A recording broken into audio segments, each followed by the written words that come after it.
তিন দফা দাবিতে প্রাথমিক স্কুলের শিক্ষকরা তারা এখানে মহাসমাবেশে ডাক দিয়েছেন। যে মহাসমাবেশটিতে তারা তিন দফা দাবি উল্লেখ করেছেন। যে দাবিগুলোর মধ্যে তারা বলেছেন যে সহকারী শিক্ষক এন্ট্রি পদে 11তম গ্রেডে বেতন নির্ধারণ, পাশাপাশি 10 বছর ও 16 বছরের উচ্চতর গ্রেড প্রাপ্তির জটিলতা নিরসন, সর্বশেষ যেটি তারা বলেছেন যে শতভাগ বিভাগীয় পদোন্নতি প্রদান। এই তিন দফা দাবিতেই মূলত আজকে সকাল থেকে এখানে শিক্ষকরা আসতে শুরু করেন এবং তারা যে বিষয়টি বলছেন যে তাদের যে দাবি, সেই দাবিটা অত্যন্ত যৌক্তিক। আমরা কিছুক্ষণ আগে আইনজীবী অ্যাডভোকেট সিদ্দিকুল্লাহ মিয়ার সাথে কথা বলেছি। তিনি যে বিষয়টি বলেছেন যে এটি আইনগতভাবে অত্যন্ত যৌক্তিক, পাশাপাশি এটি দ্রুততম সময়ের মধ্যে নিরসনের যে চাওয়া, সেই নিরসনের চাওয়াটি তারা এখানে উল্লেখ করেছে না। এখানে মূলত ওয়ালটন এখন দেশের সীমানা পেরিয়ে পৌঁছে গিয়েছে 50টিরও বেশি দেশে।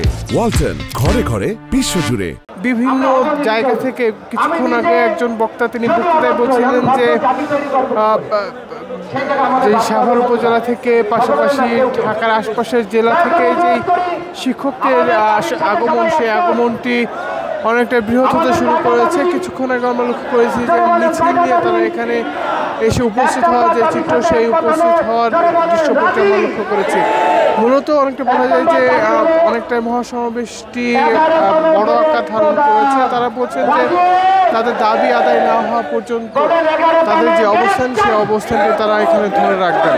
আমরা ময়মনসিংহ গরিপুর থেকে এসেছি। আমাদের দাবি হলো 11তম গ্রেড সহকারী শিক্ষকদের 11তম গ্রেড এবং শতভাগ পদোন্নতি দিতে হবে এবং আমাদের যে 10 বছর এবং 16 বছরের টাইম স্কেল, এটা আমাদের দিতে হবে। এটা আটকে আছে, সকল মন্ত্রণালয়ে আছে, কিন্তু আমাদের শিক্ষা মন্ত্রণালয়ে আমাদের প্রাথমিক শিক্ষায় উচ্চতর গ্রেড আমরা পাচ্ছি না এবং আমরা অনেক বৈষম্যের শিকার। এই জন্যই আজকে আমরা সরকারকে জানান দিতে আসছি।